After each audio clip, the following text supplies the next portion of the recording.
జార్ఖండ్లోని గుమ్లాలో ఎన్కౌంటర్ జరిగింది. భద్రతా దళాలు కూంబింగ్ జరుపుతుండగా మావోయిస్టులు ఎదురుపడ్డారు. దీంతో ఇరు వర్గాల మధ్య ఎదురు కాల్పులు జరిగాయి. అయితే ఈ కాల్పుల్లో ముగ్గురు మావోయిస్టులు మృతి చెందారు. మరికొందరికి గాయాలైనట్లు తెలుస్తోంది. అయితే మారణాయుధాలను కూడా స్వాధీనం చేసుకున్నట్టు పోలీసులు తెలిపారు.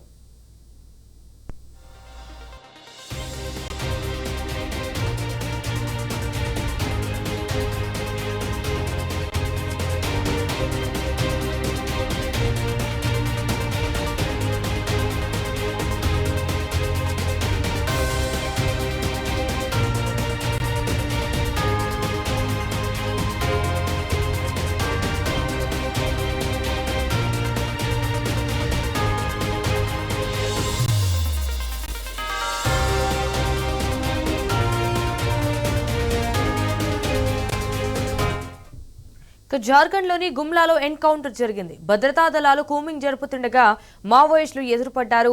దీంతో ఇరు వర్గాల మధ్య ఎదురు కాల్పులు జరిగాయి. అయితే ఈ కాల్పుల్లో ముగ్గురు మావోయిస్టులు మృతి చెందారు. మరికొందరికి గాయాలైనట్లు తెలుస్తోంది. అయితే మారణాయుధాలను కూడా స్వాధీనం చేసుకున్నట్లు పోలీసులు తెలిపారు.